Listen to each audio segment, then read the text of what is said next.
On est le 9 décembre et bienvenue en prenant votre café. Quoi qu'on va parler aujourd'hui? Un coup d'État au Bénin. Pas le Bénin. L'exemption de taxes des sociétés religieuses, même qu'on va appeler ça. La vallée du data center, il dit que ça aurait pu être au Québec. Le prix du bœuf, qu'est-ce que le gouvernement canadien fait? Bonne idée, vous autres? Médecins de famille, de plus en plus de Canadiens ont un médecin de famille. Je vais vous donner des chiffres. Air Transat, les pilotes voudraient 59 d'augmentation. Projet pilote des heures d'ouverture, c'est pour tout le monde maintenant. Pas d'autre que je vais parler de PSPP, bien évidemment, Chambre des notaires. Ils ont du cash, eux autres. Je vais vous dire comment ils font du cash. Cavalia, ça a l'air d'un beau moineau, lui. La raison numéro un pourquoi les entreprises font faillite, on va jaser de ça, les dépenses militaires. On ne veut pas du fédéral, mais donnez-nous donc de l'argent. Hein? Et des chercheurs ont trouvé comment faire sauver 3500 $ à la STM.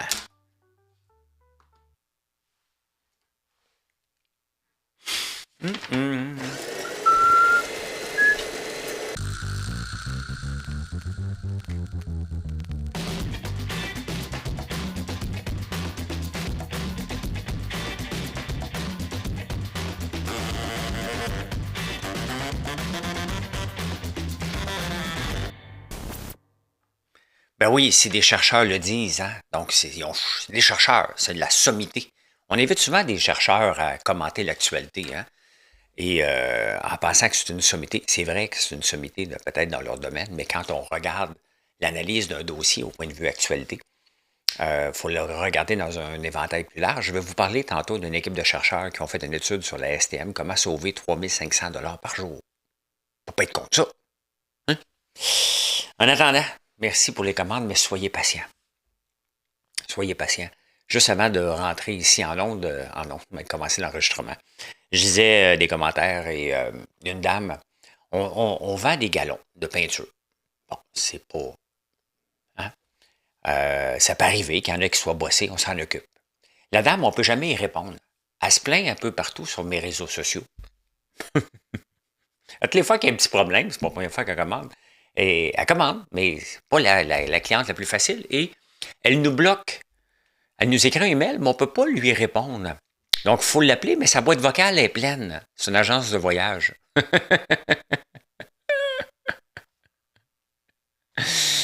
Et là, elle me dit, ben, vous avez fait exprès pour m'envoyer un galon de peinture écrasé, parce que la boîte est correcte. Tu sais, du carton, là, ça peut revenir. Ça peut arriver que la boîte elle soit poquée. Okay. Ça arrive pas souvent, parce que sinon, on ne serait pas en business. Là. Des galons de peinture comme cadeau, là, on en passe à peu près 10 à 15 000 par année. C'est une grosse business pour nous, les coffrets cadeaux. Pensez-vous qu'on serait encore en affaires s'il serait tout bossé pour on en retournerait un, puis il serait encore bossé pour on en retournerait un, vous comprendrez le principe, là. Mais là, c'est le moment d'année où je me fais engueuler comme du beau pourri, pour toutes les raisons possibles. Mais je suis transparent avec vous, je vous le dis, là, on a 5 jours de délai de commande, minimum.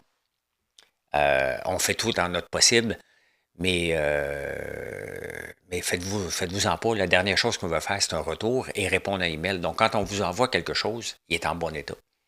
Dans 99,9% du temps, il arrive en bon état. Puis quand il n'arrive pas en bon état, on s'en occupe en urgence. Faites-vous-en pas. Faites-vous-en pas. Ah, ben faites-vous-en pas, mais le Bénin, moi je pensais que ce pays-là était à l'abri des coups d'État, mais tu sais, on va se le dire, là.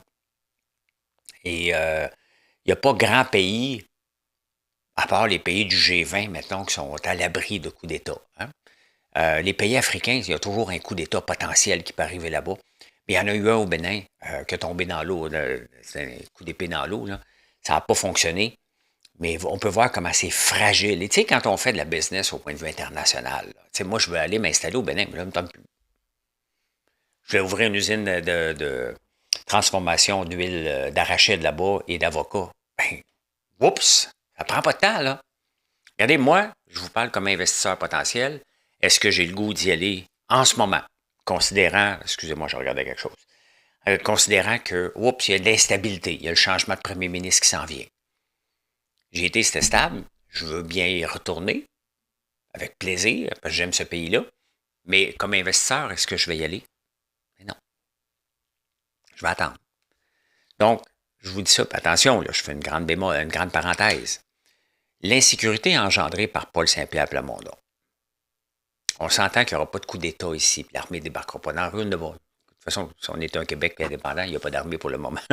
Mais hein, on peut voir l'instabilité, l'insécurité quand tu as le choix d'investir partout. Moi, j'ai le choix de continuer à investir ici au Québec, ce que je continue à faire. Puis, je me disais, hey, je suis encore jeune, je peux investir à l'étranger. Oups! Non, ça me tente moins. C'est la même chose pour les grandes entreprises qui vont vouloir investir au Québec. Puis je ne dis pas ça pour vous décourager de voter pour un Québec indépendant. Absolument pas. Je vais être bien content si on était indépendant. Puis je vais être bien content si on ne l'est pas non plus. Parce que mon bonheur n'est pas rattaché à ça du tout, du tout, du tout. Pas ma mission dans la vie. Mais on peut voir quand même. Hein. On va reparler de PSPP tantôt. Il y a une des choses que je parle depuis un bout de temps, puis ça me fait plaisir de lire ça dans les journaux, c'est l'exemption de taxes accordées aux mouvements religieux, là, tous les mouvements religieux possibles. Tu sais, on a fait ça dans le temps parce que c'est la religion catholique. OK? Presbytères, ne payaient pas leurs taxes municipales, exemption d'impôts, blablabla. Et là, ben, tout le monde est devenu religieux. Tout le monde a sa raison, la liberté d'expression, la liberté de whatever. Mais toute cette liberté-là ne vient pas avec une liberté de ne pas payer ses impôts et ses taxes et d'étirer l'élastique. Il n'y a plus de raison dans un État laïque qu'on a choisi et qu'on choisit puis qu'on pousse dans la gorge des gens, qu'on soit d'accord ou non.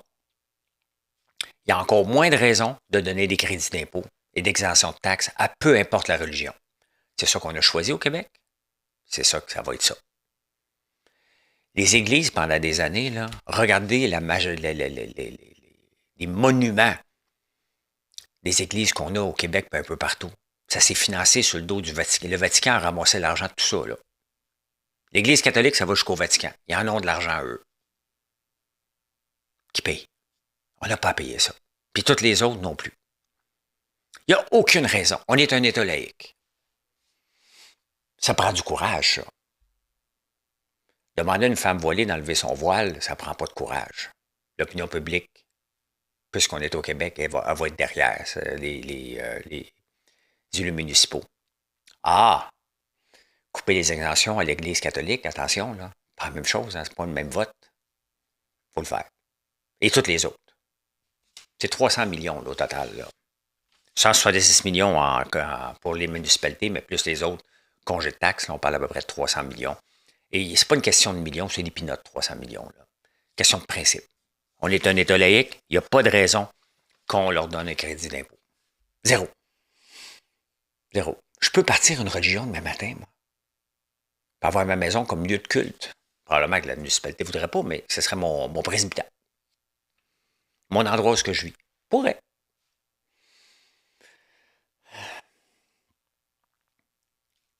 Fallait pas être un devin pour comprendre que les centres de données, le big data et tout ce qui est là, tout ce qu'on utilise comme technologie, prenait des serveurs. Prenait pas un devin, là. Au début de la bulle Internet, il y avait AOL, hein, We've Got Mail.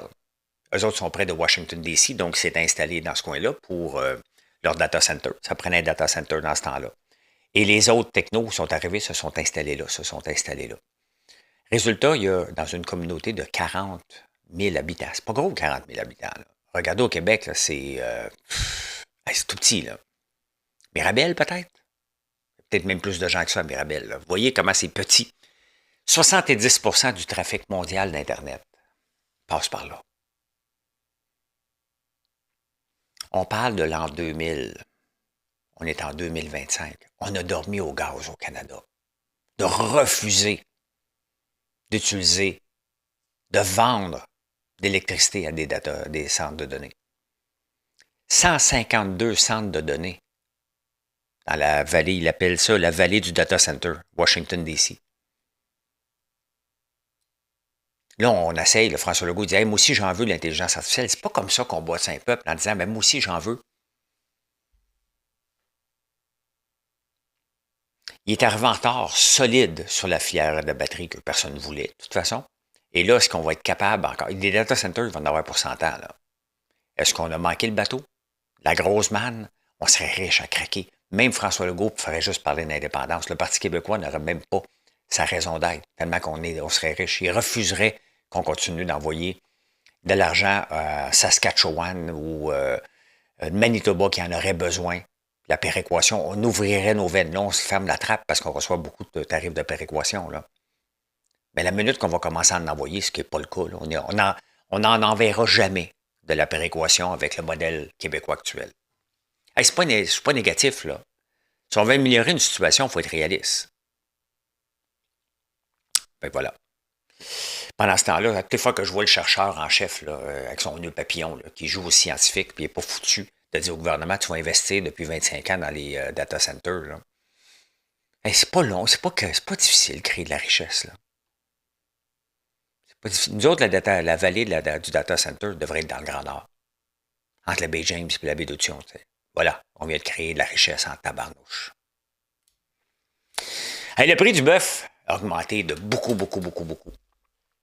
Et si vous avez jamais lu ou écouté quelque chose sur le hog cycle, donc le cycle du cochon, c'est exactement ce qui arrive au prix du bœuf en ce moment, au bœuf. On sort de la pandémie. Les fermiers, comme n'importe qui d'autre, sont endettés. Donc, ce qu'ils font, parce qu'il y a moins du moins dans les restaurants et tout ça. Hein? Donc, ils commencent à écouler leurs vaches, leurs bœufs. Il y en écoule, il y en écoule, il y en écoule. Le prix du bœuf descend. Qu'est-ce qui arrive après? Ça prend 2 ans à avoir un veau. Hein? Qu'on puisse l'avoir dans notre assiette, on parle de 2 ans. La minute que la vache a dit « moi, je suis prête », puis qu'on le mange, il y a 2 ans. C'est exactement ça. Le hog cycle, c'est 18 mois. Mais là, on est dans c'est encore plus long pour le prix du vache, le bœuf. Donc là, on arrive à un creux historique où il y a moins, le cheptel est plus petit parce qu'on l'a tout vendu et on l'a mangé. La poule aux œufs d'or, à un moment donné, on finit par manger l'œuf aux œufs d'or. C'est exactement ce qui arrive. Le gouvernement américain dit « écoute, ça n'a pas de bon sens ». Donc, il y avait le bœuf mexicain qui était banni à cause d'une vache folle, quelque chose comme ça, puis ils n'ont jamais revu. Là, ils vont rouvrir les frontières. Qu'est-ce qu'on fait au Canada? Qu'est-ce qu'on fait pour le peuple? Le consommateur qui consomme, qu'est-ce qu'on fait pour dire, regarde, on va te ramener du verre, soit de l'Argentine, soit de l'Europe, n'importe où ce qu'on fait pousser des... Et qu'est-ce qu'on fait? Non seulement pour ça, mais qu'est-ce qu'on fait aussi pour inciter les cultivateurs à se lancer là-dedans? Comment ça se fait qu'il n'y a pas d'incitation? L'incitation, ça ne veut pas dire de l'argent. Ça veut dire, hey, regardez, le marché il est là. On va vous aider parce qu'on va devenir plus riche au Canada et on va en exporter. Investissez massivement, on va vous aider pour la mise en marché. Et pourquoi qu'on n'a pas ça? Qu'est-ce qui fait le ministre de l'Agriculture du Canada et le ministre de l'Agriculture du Québec? Encore là, c'est quelque chose de simple. Tu ouvres les frontières et tu incites les gens d'ici. Regardez, il y a de la business. La business à faire. Vous voulez des embryons, on va vous aider. Trouver des solutions. Les États-Unis le font. Nous, on ne le fait pas. Les médecins de famille. Chiffre très intéressant. Les médecins de famille depuis 2022. Il y a 600 000 Canadiens qui ont trouvé des médecins de famille. Très intéressant. Sauf qu'il y a encore 5,9 millions de personnes qui n'ont pas de médecin de famille sur 40 millions. Est-ce que notre système canadien du principe de médecin de famille, je ne sais pas si ça existe dans d'autres pays, là, mais est-ce que ça fonctionne vraiment? Pourquoi qu'on attitre, on met des gens sous le nom d'un médecin en tant que tel, avec l'informatisation? Pourquoi? La plupart du temps, on va rencontrer l'infirmière. On a-tu une infirmière de famille? Il reste que 5,9 millions de Canadiens qui n'ont pas de médecin de famille. J'en fais partie.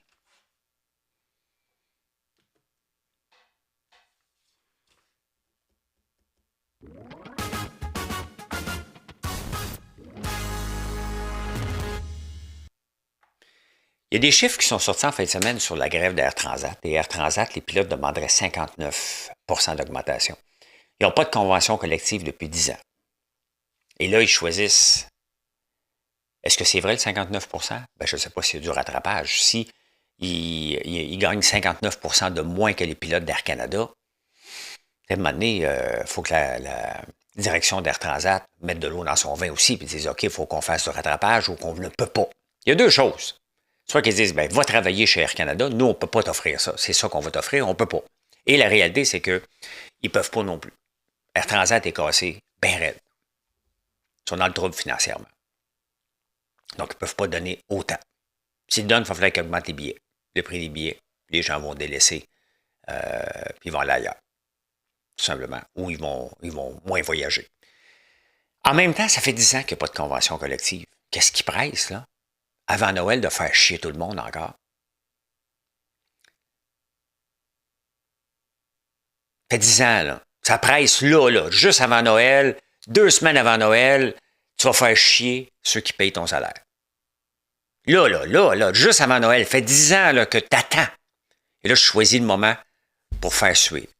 Vous aimez les syndicats? Est-ce que c'est le moment vraiment de prendre encore les gens en otage? Quand tu es en situation de quasi-monopole, désolé pour le droit de grève, mais tu n'as pas le droit. Tu as le droit, là. Je ne suis pas ministre, c'est mon opinion. Ça ne donne rien que vous me lancez des tomates. Je ne suis qu'un chroniqueur. Le projet pilote d'heure d'ouverture. Le ministre vient de se réveiller, ça va être disponible à tout le monde. Hey, écoute bien là, on veut un État laïque, on veut plus payer pour les taxes des mouvements religieux, et là on est encore contrôlé par la religion catholique, parce que c'est un relique de la société catholique de ne pas travailler le dimanche, de ne pas travailler le soir. Hey, Gabin, on est en 2025. Là. Si je veux me lever les faux fouines et aller magasiner dans un magasin qui a décidé d'être ouvert, moi y aller. Ben, c'est ce que le projet pilote va être étiré. Puis là, les commerçants disent « Ouais, mais on n'a pas fini le projet pilote. » Hey, regarde, il y a des gens qui travaillent le soir puis des gens qui travaillent la nuit. Ils n'ont pas besoin d'ouverture, eux autres. Ils se présentent puis ils travaillent. Ils ne sont pas là pour les devoirs. Il y a des infirmières qui ne sont pas là pour les devoirs de leurs enfants. C'est leur conjoint qui s'en occupe. Parce qu'ils travaillent le soir. Parce que ça prend des gens qui travaillent le soir. Pourquoi que ça ferait différent dans le commerce de détail? Ouais, mais il faut faire, puis les gens, puis tout ça. La même affaire. Même affaire. C'est du relique de la religion catholique, là. On peut-tu juste tout laisser tomber? Puis même à ça, au lieu d'annoncer on étire le projet pilote à tout le monde, il n'y a plus de projet pilote. Faites donc ce que vous voulez. Moi, si je veux travailler là, la nuit, là, j'ai le droit. Si je veux ouvrir un chiffre de nuit, puis il y a des gens qui veulent travailler la nuit, j'ai le droit. Il n'y a rien qui m'en empêche. Mais si j'ai un commerce au centre Laval, là, tout m'en empêche. Voyons donc. En tout cas, c'est pour tout le monde. Il y a des billets, la revente des billets. Tu sais, ça me fait rire, ça aussi. La revente des billets de spectacle et de la nouvelle. Un billet de 600 $ pour Simon Leblanc, pour voir si ça a du bon sens. Bon, le revendeur, là, celui qui l'a mis à revente, il l'a acheté à un moment donné, peut-être 75$ son billet. Puis là, il dit, m'a essayé de faire de l'argent avec ça, moi le vendre 600$. Y a-tu quelqu'un d'assez débile pour payer 600$ pour Simon Leblanc? Oui? Ben, viens pas chialer.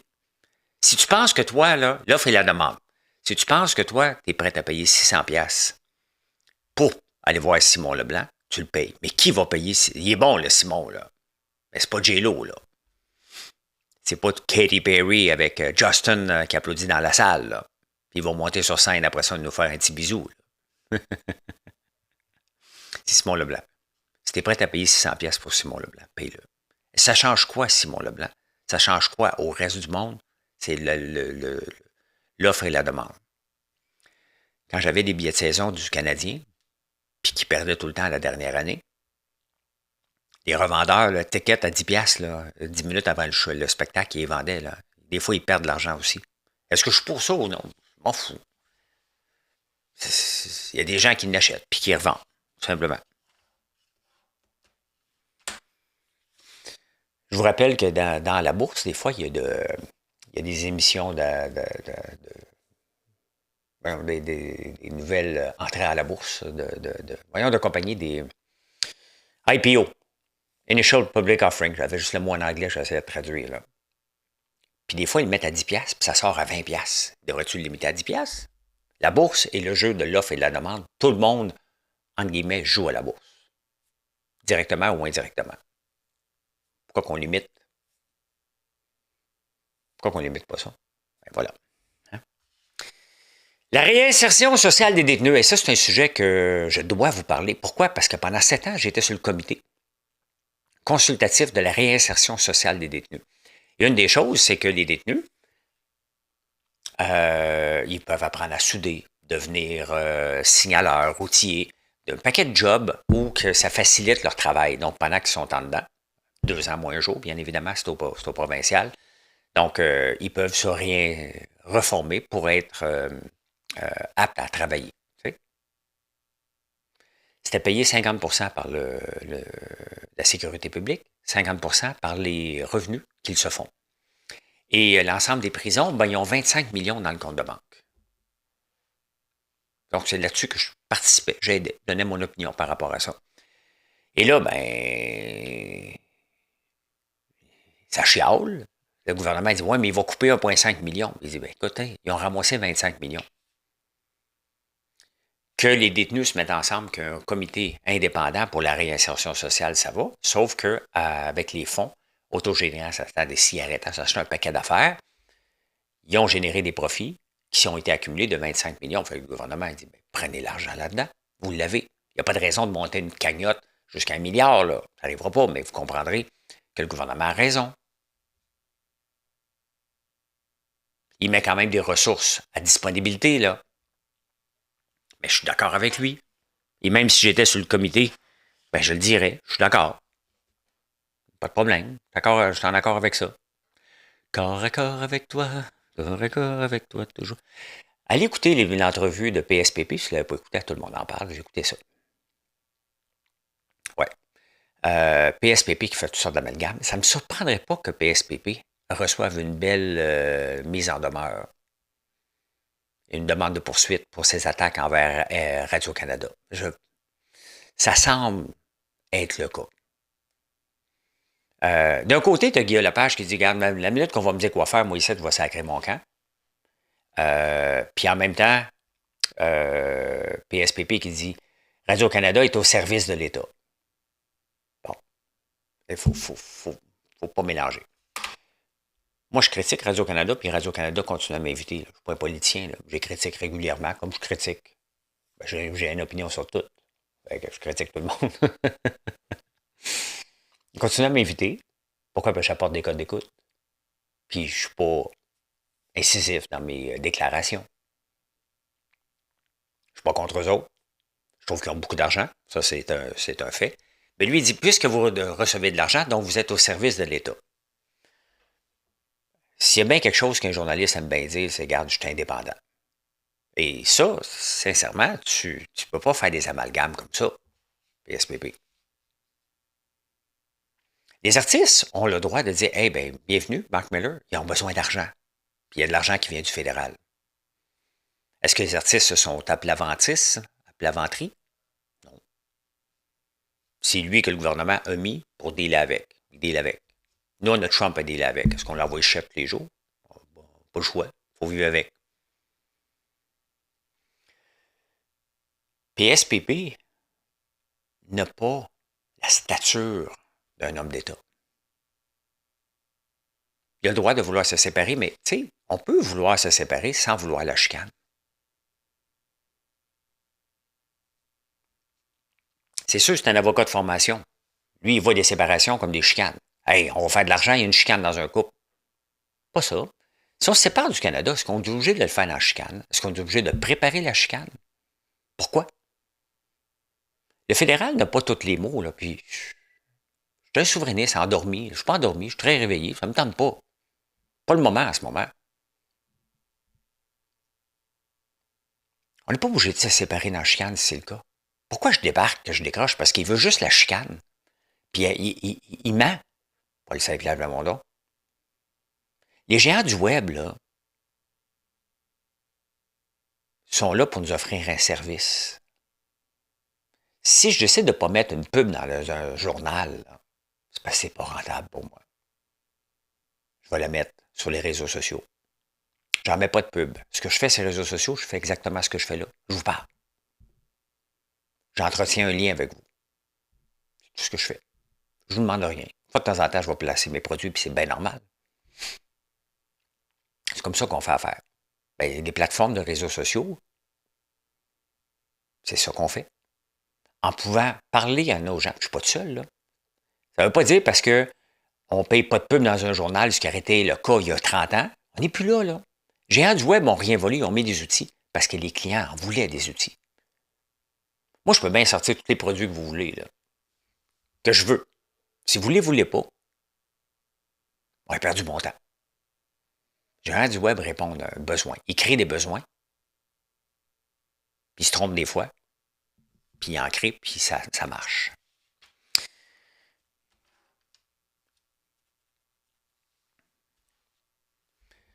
On peut même forcer les gens à écouter des chansons que des artistes québécois. Ceux qui se font découvrir, Charlotte Cardin, Claude Pelgag. Je n'écoute pas beaucoup de musique, point. Moi, je suis un gars de Michel Sardou. Là. Désolé, j'ai pas évolué. Claude Barzotti. Mais c'est parce qu'on les écoute pas. Puis de toute façon, c'est faux parce que dans le palmarès Spotify, les statistiques sont sorties que de plus en plus de Québécois écoutent du québécois. Ces gens-là doivent faire leur propre promotion. Est-ce qu'on les voit aller sur les réseaux sociaux? Charlotte Cardin a fait sa propre promotion parce qu'elle est internationale, mais on la voit aller sur Instagram. Chacun des artistes est responsable de sa propre mise en marché.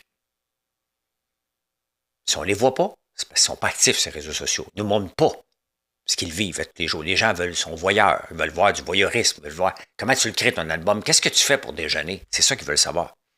Si tu veux juste leur présenter ton album, puis j'ai écrit ça en mi majeur lorsque j'ai fumé un gros bat dans la cabane à sucre au nord de Chibougamau, alors que tout en tentant. Ben non, mais ça intéresse pas personne.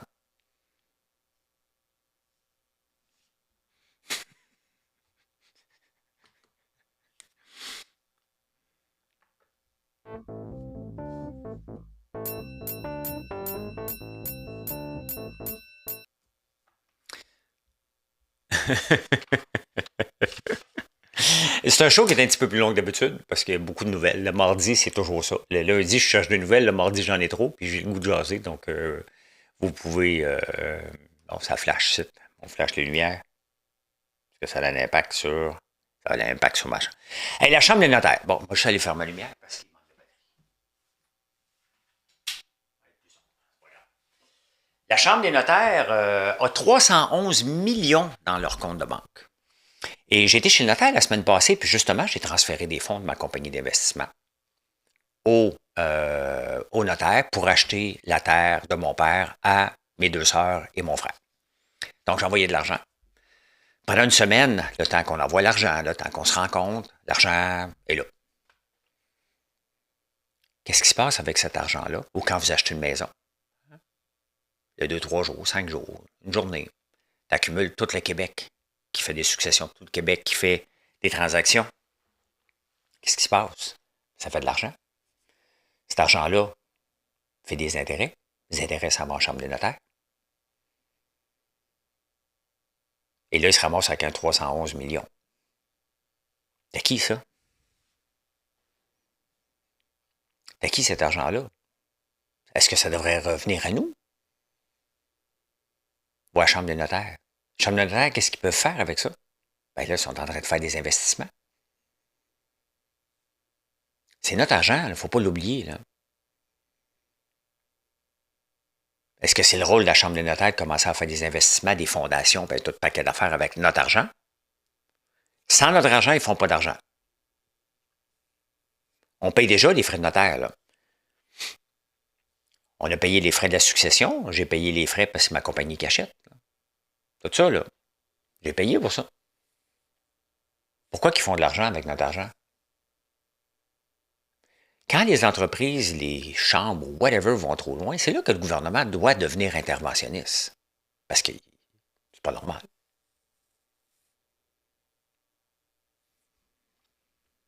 C'est correct de mettre des interests, ça assure que l'acheteur va avoir l'argent promis, puis il n'y aura pas de transaction tant que l'argent n'est pas dans les mains du notaire. Ça, là, c'est parfait. C'est l'après qui est problématique. Cavalia. Ce gars-là a l'air toujours bizarre. Ça fait plusieurs fois qu'il est toujours impliqué dans des choses bien bizarres, ce gars-là. J'oublie le nom. La Rochelle, je pense. Il a lancé une autre affaire au marché central. Tu sais, quand tu te promènes d'une entreprise qui fait faillite à une autre entreprise qui fait faillite à une autre entreprise, mais là, il a fait faillite avec Cavalia puis Illumni, je pense. Fait que là, techniquement, ça s'en va aux encans. Talbot. Je l'ai rencontré, là, cet encanteur-là, il est venu à la ferme. Donc là, ils mettent en vente. Hey, $1 bidder now, $2 bidder now. Hey, give me that. Ça va. Hein? Mais là, techniquement, si je fais faillite, je ne peux pas aller acheter mes affaires. Il faut les reprendre. Question d'équité. Ça serait trop facile de déclarer faillite. Tu rachètes tes affaires à 25 cents d'ambiance. Ben, c'est ça qui est arrivé. Ils ont pris des prête-noms pour se réacheter les produits. Puis là, Raymond Chabot poursuit Cavalia. Ils ont pensé qu'on prenait juste un prête-nom, mais un autre, que lui va leur vendre à un autre, que lui va leur vendre à Cavalia, que c'était pas passé. Prends-tu le monde pour des caves? Tu sais, quand tu es pas un fraudeur, parce que, ben là, si c'est vrai, c'est de la fraude, parce que la loi empêche ça, mais quand tu es un failliteux en série, il faut se poser des questions. C'est pas normal de faire faillite.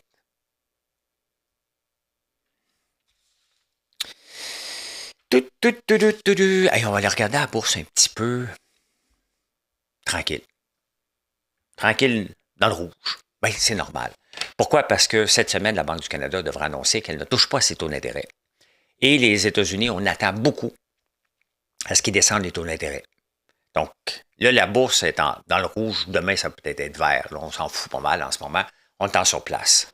Donc, il n'y a rien qui va se passer et tout va dépendre si la bourse continue sur sa lancée ou prend une méchante débarque si les taux d'intérêt ne sont pas. Et qu'est-ce que le patron Powell va dire par rapport aux taux d'intérêt? Fait qu'aujourd'hui, c'est tranquille.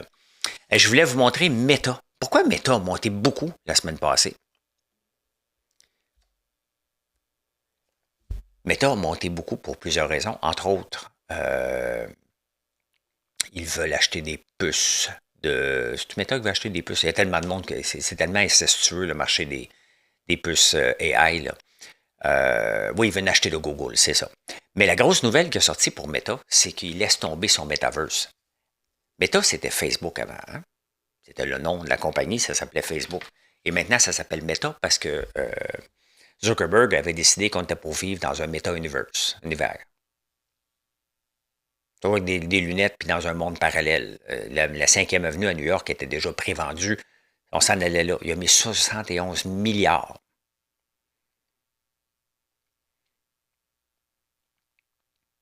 $111 milliards. C'est beaucoup d'argent. Puis là, il a décidé, non, on canne ça. Fait que, voilà. Hein? Fini le métaverse. La bourse est en attente.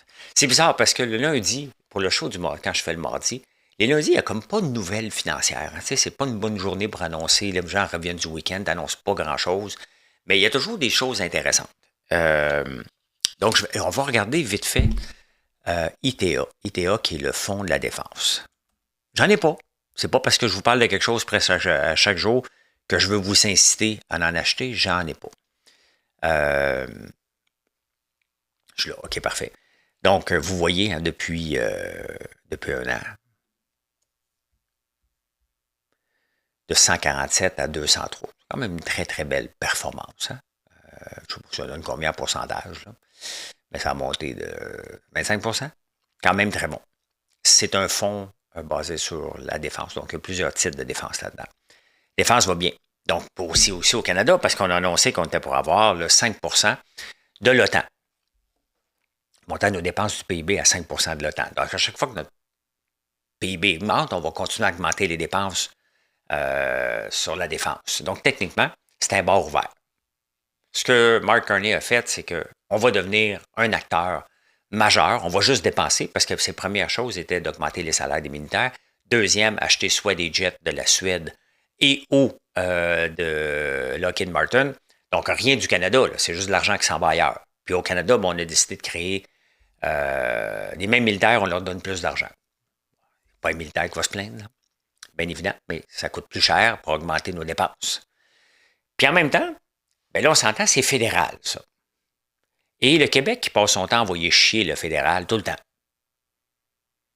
PSPP, ça en fait une maladie des envoyés promener à chaque jour.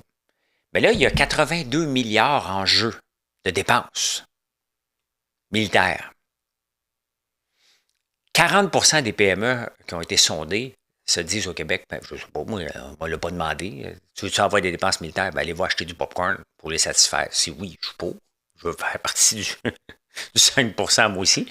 Donc, ça a l'air que 40% des PME au Québec veulent soit devenir de plus en plus impliqués dans la défense, dans le logiciel ou whatever, mais il y a une manne. Et là, tout à coup, le Québec se met à plat ventre devant le fédéral. Là, vous allez me dire, ben non, non, c'est notre part. Ben peut-être que c'est notre part, mais il reste que, tout à coup, on veut que le fédéral nous garoche de l'argent ici. Fait que tu ne peux pas toujours l'envoyer promener. Il faut que tu tiennes des bons contacts. Le fédéral va nous donner de la business, peu importe. Combien qu'on veut en avoir, ben c'est avec qui ça va être plus facile de dealer avec, là. Pourquoi qu'il est allé tout de suite en Alberta signer un pipeline? Parce que Daniel Smith le veut. Est-ce qu'on va l'avoir, le pipeline? C'est une autre affaire, là. Elle le veut. Lui, il veut avoir plus d'argent, fait qu'il va, regarde. Eux autres, ils disent oui, arrêtez de dire non. C'est ça. J'en ai pas de ITA. Est-ce qu'un jour je vais en acheter? Je doute. Mais voilà. Hein? La bourse. J'en parle tout le temps. Là. On a eu une décennie perdue entre 2000 et 2010. Hein? 2000, 2007, 2008, le crash total. Donc, à un moment donné, ça a monté, ça a perdu. Donc, si tu avais mis une scène dans le S&P en l'an 2000, peu importe, dépendamment de la date, en 2010, c'est encore rien qu'une scène, ce qui n'est pas beaucoup. Mais la bourse, c'est du 20 ans. Sur un an, sur une journée, quand tu fais du day trading, tes chances de perdre, là, dépendamment encore là de la qualité, on parle du S&P 500 ici, pas là, du titre moron que tu vas aller acheter parce que tu l'as vu sur Reddit. Là. Tes chances de gagner sur une journée sont de 53%. C'est normal, la bourse en va tout le temps en augmentation. Donc, tes chances de gagner sont... Tu as plus de chances de gagner en investissant chaque jour ou en vendant chaque jour à la bourse que d'aller au casino. Parce que le casino, tes chances de gagner sont de 47% à la roulette. Mais puisque c'est encore plus aléatoire, la bourse, ce n'est pas si aléatoire que ça parce que toutes les compagnies s'en vont en progressant. On pourrait regarder chacune des périodes, mais si on regarde sur 10 ans maintenant, les chances de gagner à la bourse sur 10 ans sont de 95%. Avoir un bon rendement. Sur 20 ans, 100%. Fait que regardez, moi je suis à la bourse depuis toujours, mais depuis que j'ai vendu l'entreprise en 2012. On est en 2025, ça fait seulement 13 ans. Je suis extrêmement positif comme la plupart d'entre vous. Dans 20 ans, mon rendement va avoir arrêté. Peu importe, il va arrêter positif. Peu importe, incluant l'inflation. En 2013, l'argent que j'ai mis, qui a fructifié de 2012, devient rentable. Vous voyez, quand on pense à une horizon de 20 ans, c'est pour ça que c'est important d'investir rapidement à la bourse quand on est jeune, d'investir rapidement dans les indices, dans les fonds indiciels, peu importe lesquels que vous choisissez, dans le CELI. C'est ça qu'il faut inculquer à nos jeunes, c'est ça qu'il faut enseigner à nos jeunes. Si on veut créer un peuple à l'aise financièrement qui ne dépend pas des régimes des rentes du Canada et du Québec, il faut les inculquer. La patience, c'est avec la patience que tu peux t'enrichir. Pas des coups overnight.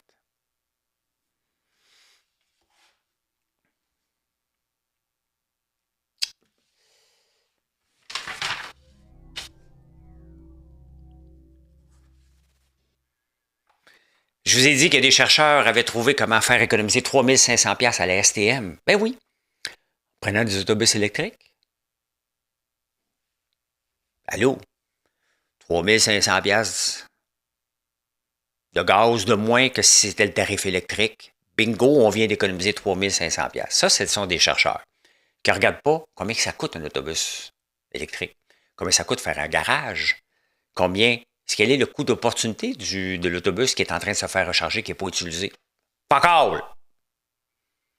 Ils ont juste regardé combien ça coûte de diesel, combien ça coûterait d'électricité, puis là, ça fait le taux des nouvelles. Ça, puis du brainwashing, ça sera à peu près pareil. Hein? Quelle est la personne de l'année en 2025, vous pensez, pour le Times Person of the Year? Je vous donne En 2020, Joe Biden et Kamala Harris, ça a mal vieilli. Hein? 2021, Elon Musk, ça a mal vieilli aussi. 2022, Zelensky, le président de l'Ukraine, qui n'a pas trouvé, il est la personne de l'année, mais ça fait 3 ans qu'il n'est pas capable de sortir du conflit. Il y a une part de responsabilité, puis quand même, il y a une espèce de fou l'autre bord. Hein? 2023, sauriez-vous la nommer? Taylor Swift. 2024, évident. Donald Trump, qui sera la personne de l'année, selon le site de prédiction Kashi. La personne de l'année sera l'intelligence artificielle en 2025. Vous allez me dire, c'est pas une personne, je suis bien d'accord avec vous, mais c'est ce que les gens pensent. Mission accomplished. Ben merci. Désolé pour le show qui était long. Il y avait de la bonne nouvelle. Vous choisissez. Si vous n'êtes pas abonné, merci de le faire. Venez nous voir sur françoislambert.one et soyez patient. On a quand même un bon délai. On travaille fort pour le réduire. Mais on va y arriver. Mais soyez un petit peu patient. Merci. Bonne journée. Pas ici de pantoute, c'est ça.